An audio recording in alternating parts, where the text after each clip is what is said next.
So there are three areas of life where responsibility is essential. First of all is the political area. The more you vote for politicians to do things for you, the more you give politicians control. And unfortunately, every civilization in history has elected politicians who promise to rob from Peter to give the money to Paul.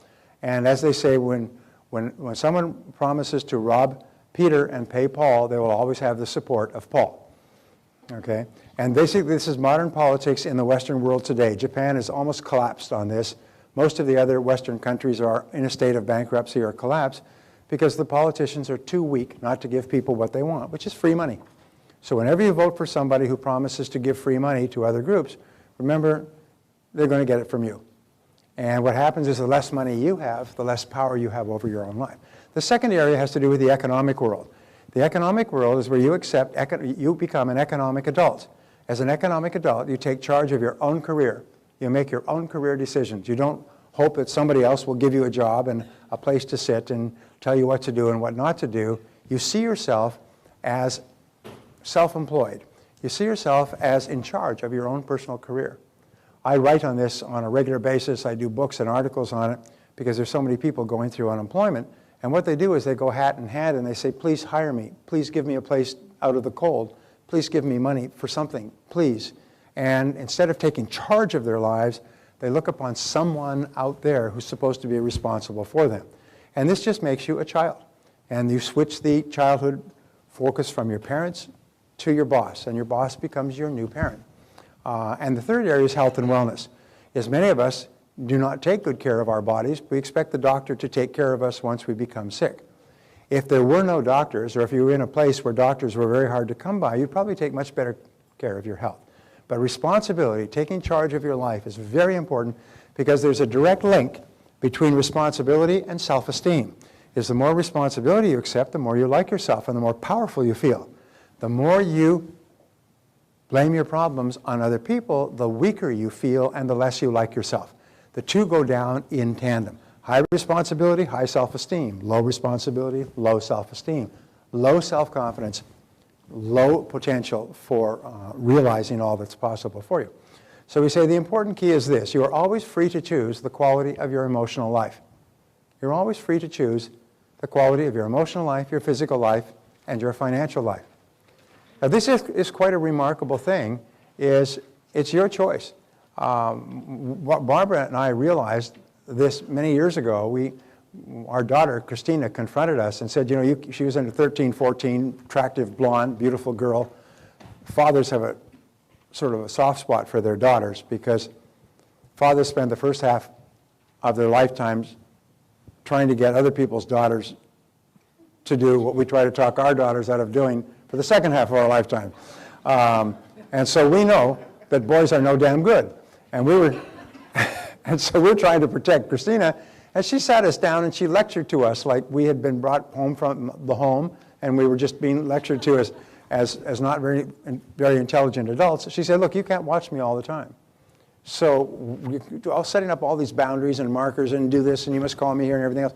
You can't watch me all the time. I'm going to make my own decisions. You just have to trust that you've raised me well enough so that I'll make good decisions for myself. And Barbara and I realized that she was right. And we said, okay, from now on, you make your own decisions, and whatever decisions you make, we'll support you 100%. And that's just become the mantra in our family. Whatever decisions you make, we support you 100%. And I have a little joke with my children. I say, I've never forced you to do anything, and I've never forbidden you to do anything.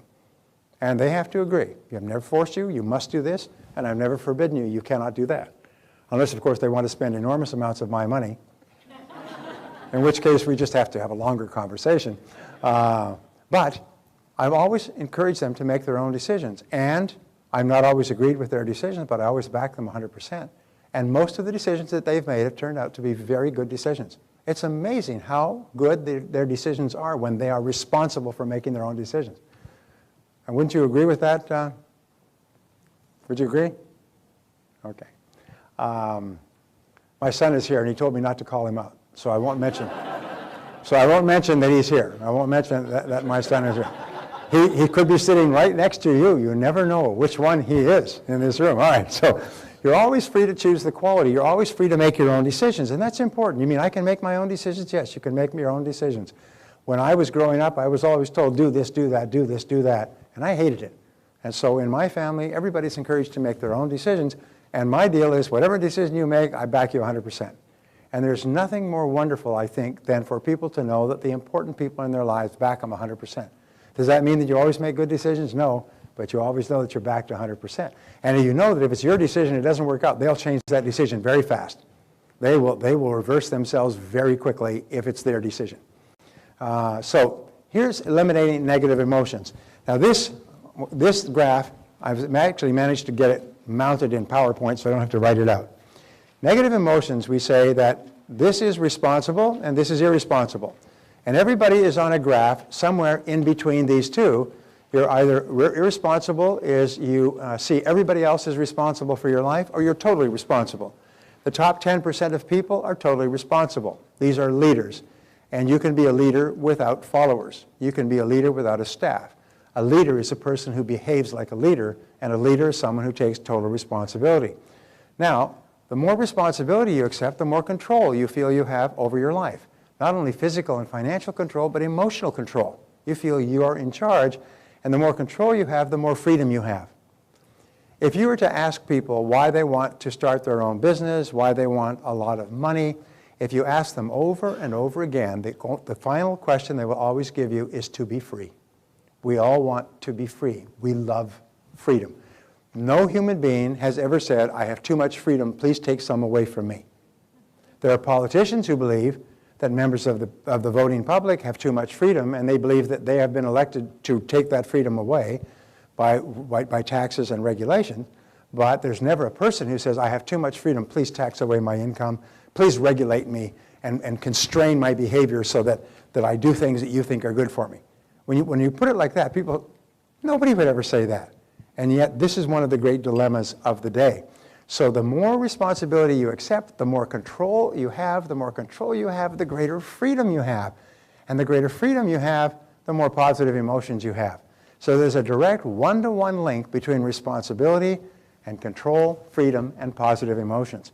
At the bottom end of the spectrum, irresponsibility leads to a lack of control, feeling out of control, a lack of freedom, you feel controlled by other people, and negative emotions. Now, I spent 4,000 hours and several years of my young life studying the concept of negative emotions.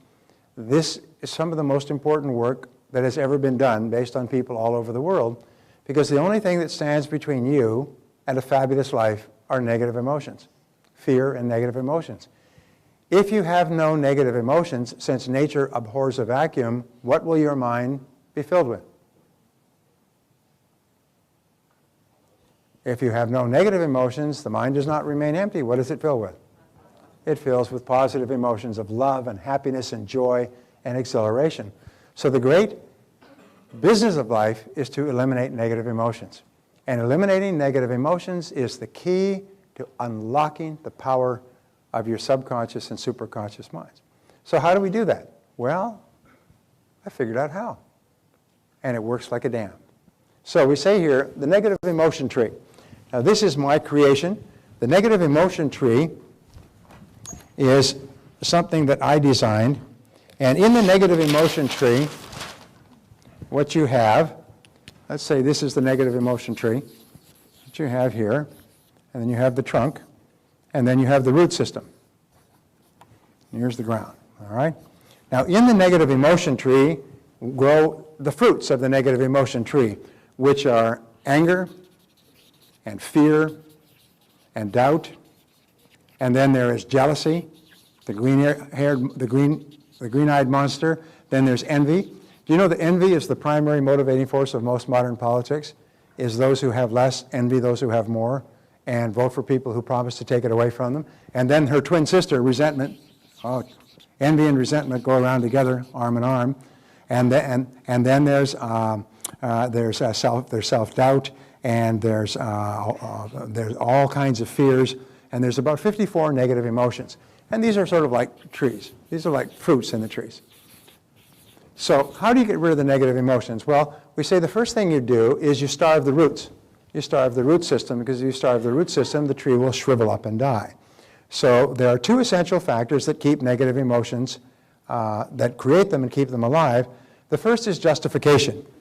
And justification is where you feel that you are justified in your negative emotion.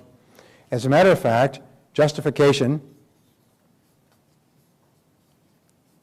is where you say, hey, I'm entitled to this negative emotion because of what this person did and what this person said and what this person said to me. I'm justified. And what we do is we talk around, as we drive around, we have a continual, ongoing conversation thinking of all the reasons why we're justified in being angry, upset, and negative about this person.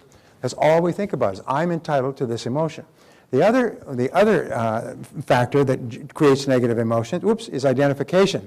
Identification is taking things personally. If we can't take things personally, then what happens is we cannot attach any negativity to it. If it's not personal, for example, if someone robbed a store in Bangladesh 2 weeks ago and took all the money of the poor people, we don't suffer any negative emotion from that because we don't take it personally. We look at unfortunate experiences that happen in the world, earthquakes and tsunamis and so on, but we don't get emotional about them because they don't really affect us. How many people went to bed tossing and turning and weeping over the Japanese tsunami and the shutdown of the nuclear reactor? Oh, we read it in the paper and then we just watch something else on TV, go to the comic section or sports. I mean, to us, there's no emotion attached to it because we don't take it personally. And so if you stop justifying and creating reasons why you're entitled to the negative emotion and you stop identifying, your negative emotions begin to shrivel and die. Now, how do we starve the fruits of the negative emotion tree? We become non-judgmental. If you can become non-judgmental, in which case you simply refuse to judge. You simply refuse, like they say, that prejudice is prejudgment, and so what you do is you don't judge. In the Bible, which is a book that gives a lot of ideas on peace of mind, it says, judge not that you be not judged, for with whatever judgment you mete out, you shall be judged withal. In other words, if you judge other people, they'll judge you. So what you do is you judge not. And if you don't take a side or an opinion, you have no emotion attached to it. It disconnects the emotion completely. So when you hear something, don't get upset or angry about it, just don't judge. You say, well, let's get all the facts. I have worked with great leaders whose companies face tremendous crises, and in every case, they go as calm as water.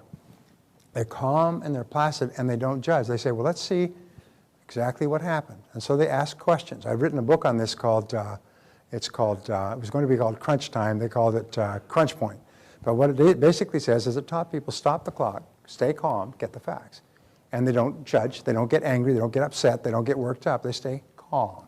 And the measure of how successful you are as a person is how calm you can remain when there's turbulence in the world around you, as opposed to getting caught up immediately.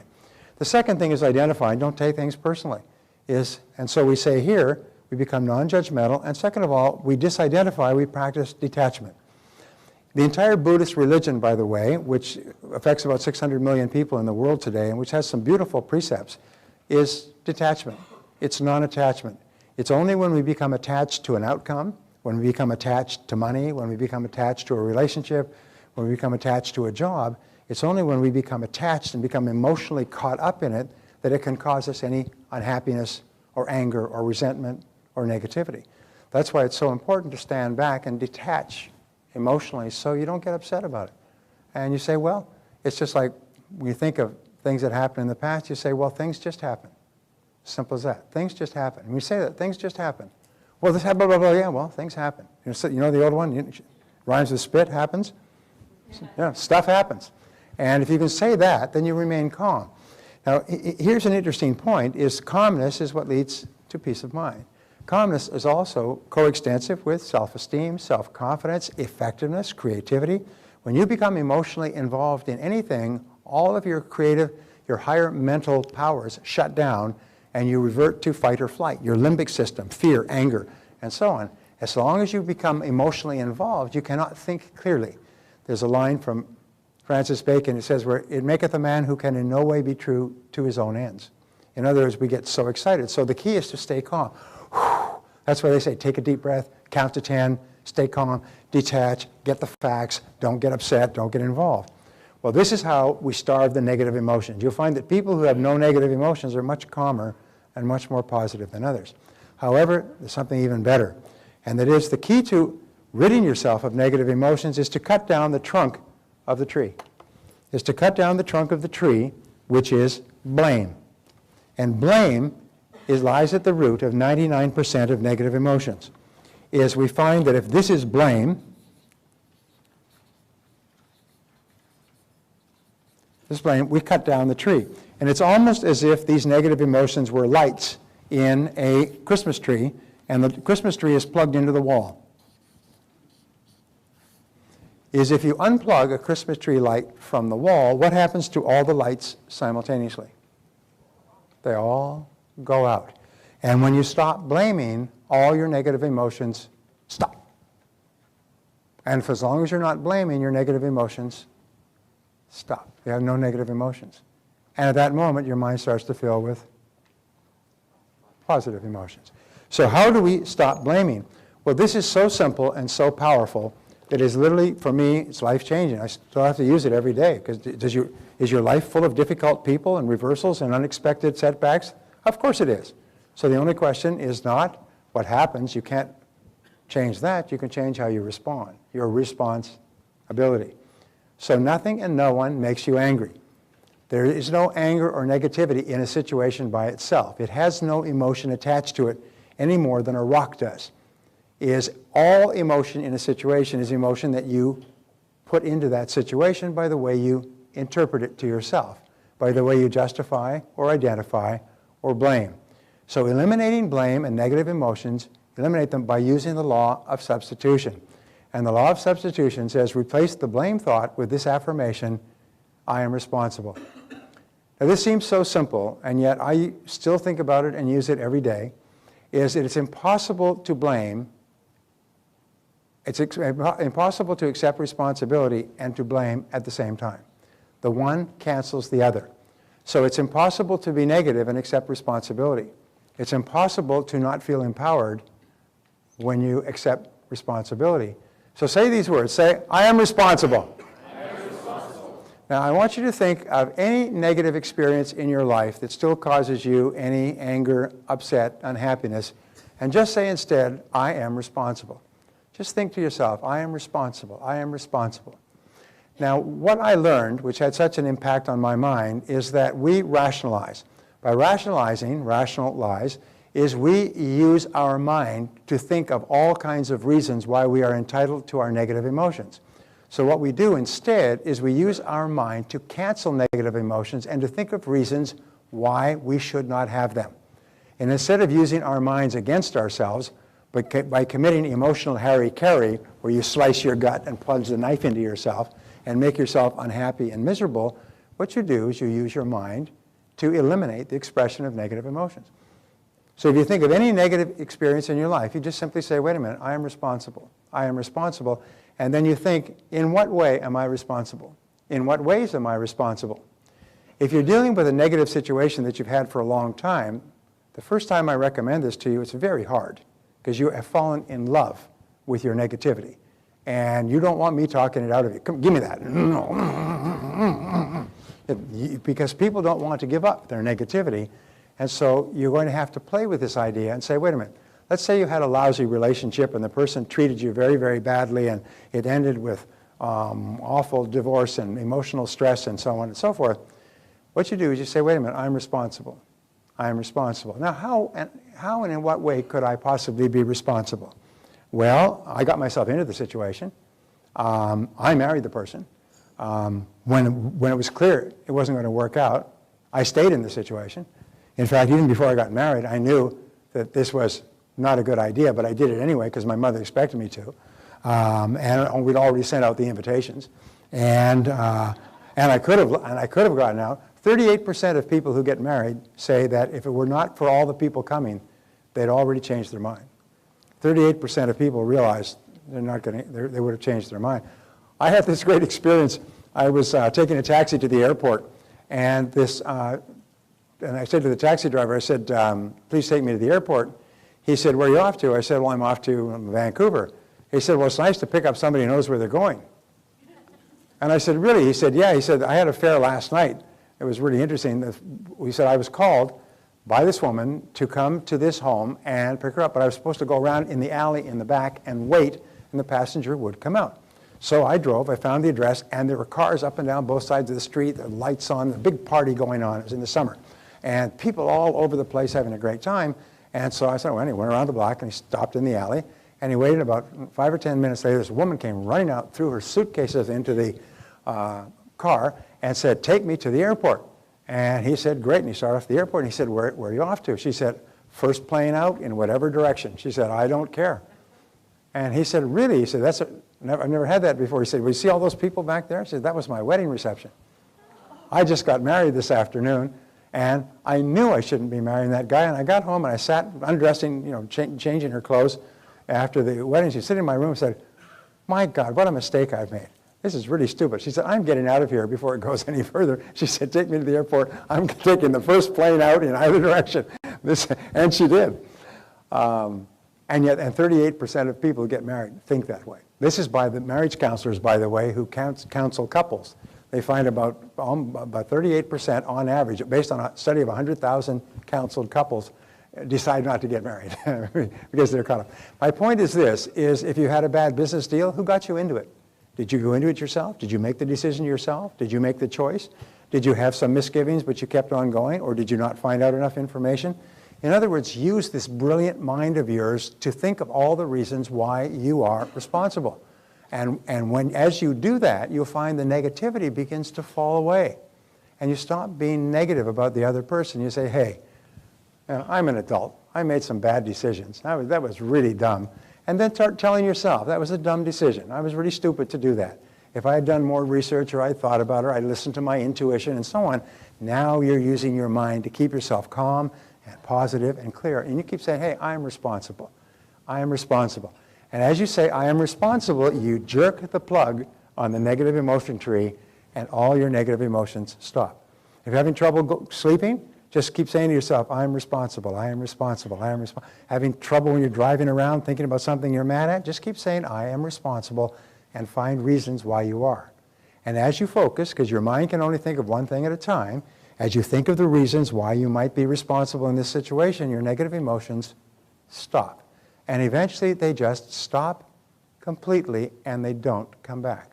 If you apply this, by the way, to one negative situation in your life that still makes you angry when you think about it, if you apply this in a matter of a few days, each time that memory pops up, you cancel it by saying, wait a minute, I'm responsible.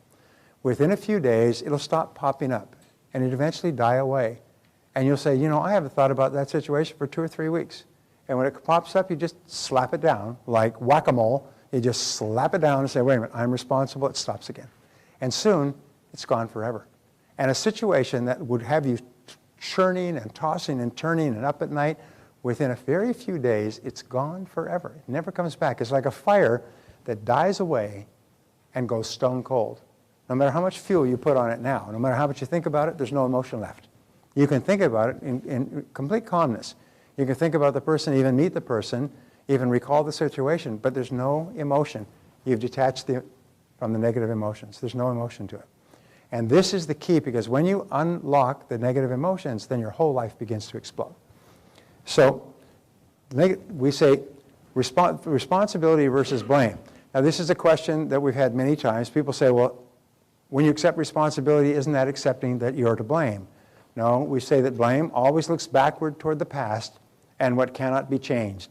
What he said, what she said, what he did, what she did, and if only he or she had done or not done something. But responsibility always looks to the future. Responsibility always asks is, what can we do from here? Where do we go from here? Remember, the conscious mind can only hold one thought at a time.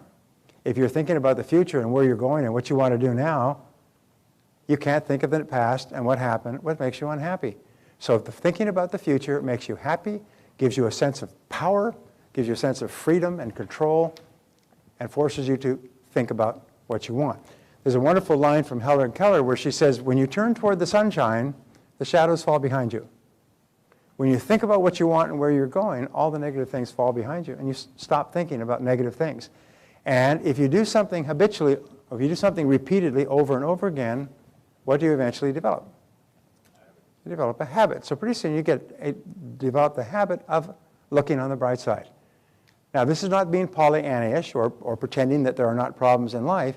It's just realizing it's only when you're calm and clear and relaxed are you really effective at responding to take care of the problems. You can't take care of problems if you're upset and angry and frustrated and lashing out at other people. And when you say, I am responsible, it's like Jesus calming the waters. When you say, I am responsible, your emotions go calm. And then you can deal effectively with whatever you have to deal with. And never blame anybody else. So we say, people love their suffering. And this is another thing that you're going to find. People fall in love with their suffering, and it becomes habitual. How can you tell? Because they love to talk about their suffering. You meet them 1 year apart, 2 years apart, 3 years apart. They've always got a tale of woe. They're always talking about how their bad back and their lousy wife and their crummy kids and their boss and the economy and so on. They're like that Joe Blitz flick in the Little Abner cartoon that walks around. He's got a storm with lightning and black clouds over his head. Wherever he goes, people drop dead and cars crash and people fall off of bridges and so on. There's some people like that. I had a woman working for us once, and she was so negative. She'd been through a divorce, and after speaking to her for a while, you really admire the intelligence of her husband. She was so negative and so critical and so angry that she would walk near our photocopier and it would seize up. It was a new photocopier, and it would stop working. She went out and bought a new car, and she drove that new car away from the dealership and down the road, and it consumed itself in flames. It literally blew up and consumed itself in flames. As she got out and stood by the side of the road, this car started smoking, and it stopped and sputtered, and she got out, and flames came up, and the car just burned. And they went back and they did a forensic analysis of the car, and they said there was nothing wrong with the car. I mean, it's a brand new car, and it's the kind of car that this never happens with. But I'll tell you, the same negative attitude that was paralyzing our photocopier whenever she went near it just destroyed the car. I mean, she was so negative. And she was black, and all she thought about was her suffering and how badly she'd been done by her previous husband. That's all she could think about was her husband. So when you meet people who are in love with their suffering and love to talk about their suffering, what you should do is, Emerson said, give them a good shake and put them back in touch with their real selves. And so Barbara and I used to call this the advice. And I'd come home, and Barbara wanted to be a counselor at one time, and she realized if you're going to be a counselor, you have to deal with people suffering all the time. So you go and deal with their suffering, you come home feeling lousy. You want to go and pull the curtains or the blankets over your head. Anyway, so she said, no, I'm not going to do that. So what she did is she decided to become a very quick and efficient emotional counselor, and she would give the advice. And this is the advice. If someone pours out his or her problems to you, listen, and then respond with the following: you are responsible for your own life. What are you going to do about it? Whenever anybody gives you a problem, you nod, smile, and say, yes, that's all very true, but you're responsible for your own life. What are you going to do about it? Now, as you keep reminding that you are responsible for your own life, I'm responsible for my own life. If I'm not happy, it's up to me to change it. Tell other people, you're responsible for your life. What are you going to do about it? No, I don't want to hear about this. I don't care what he did, she did, any of this. I don't want to hear about it. Remember, when you reward people by encouraging them to talk about their problems, that's all they talk about is their problems. And pretty soon they come back and they phone you up and they call you late at night and they come over and visit you on the weekend. You become an emotional first aid station that they keep stopping at. So what you do is don't encourage them. You say, well, that's really too bad, but you are responsible for your own life. What are you going to do about it? And they'll say, oh, yes, yes. They'll go, yes, but, yes, but, yes, but, yes, but. And they'll tell you all the reasons why he did, she did, he did. Yes, I know, I heard that, but you're responsible. What are you going to do about it? And you know what will happen is two things. One is to say, you know, you're right. I can't sit around complaining all the time. I might as well do something. Or the second thing is to just stop coming around. They'll find that you're not a very interesting person. You're not very compassionate because you're not willing to spend half of your life while they pour out their troubles to you. So, the existence of one negative emotion that you will not let go of will cause you to stay in the same place, spin your wheels, and go in circles for the rest of your life. Now, this is one of the great breakthrough thoughts that I learned. First of all, you unplug all your negative emotions by just saying the words, I am responsible. Now, here's what I learned is that everybody agrees with this. Everybody in this room agrees with this. We're all nodding and smiling. Nobody's saying, no, I'm not taking responsibility. Everybody says yes. But then they say, except for one thing. Except for that one person that did me dirty. Except for the one. And so what they do is they keep one. They keep one. Yeah, they keep, and they hold it, they hold it, and they say, I'm going to keep this one. He won't know, because I'll just smile and say yes, no, but I'm keeping this one. That SOB, I owe him big time. And I'm not letting it go. I have invested too much anger in this to let it go. And so what psychologists have found, and Joan is a psychologist here, you'll like this, Joan, by the way, is imagine that you bought a brand new Mercedes-Benz 450 SEL, beautiful, beautiful car, fabulous in every respect. It cost $120,000. Fabulous engineering, beautiful engine, everything working perfectly. And let's say this is the front end of the car with the symbol, ta-da, and so on. Here's the, and so on. And however, there was a problem in the factory. Nobody picked it up, but they installed one of the brakes backwards on one of the front wheels. They installed it backwards so that that wheel would not turn. The wheel is locked in place. Now you get into the car and you start it up, and of course they have the drivetrain which drives the back wheels, and you start it up and you step on the gas and the car starts to move, but this wheel won't turn. It's locked in place. What will happen to the car? Yes, the car will start to go around in circles. It'll start to spin around this wheel. I've just explained to you about a 4-year degree in modern psychology. Unhappy people are people who have one brake locked on, and as a result, they go around in circles all their lives. They never get ahead, they never get happy, they never get rich, they never have great relationships, they never have good health, is they're constantly going around this. The whole purpose of psychotherapy is to help people identify what that is, whether it goes back to childhood or a relationship or an embarrassment or a shame or something else. But if you have one brake locked in place where you have not let go, then your life will go around in circles forever. This is one of the reasons why people who have been through this process that we're talking about and finally agreed, they had the courage to let it go.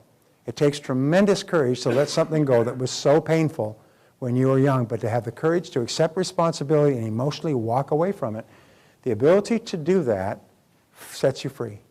And in a short period of time, that situation is like a bag of garbage you left by the side of the road. It's gone forever. It falls off the horizon. And suddenly your whole life, like that car now, this car can go at incredible speeds and take you to a wonderful place. Your life, like a great Mercedes-Benz, can now go to extraordinary places at great speeds if you can get rid of that one thing. But it's hard to do. It takes courage to do it. It takes character. It takes fortitude. And the only way you can do it is you start to work on it and work on it by saying, I am responsible. And then there's one more thing that you can do, which is our next section. Ta-ta.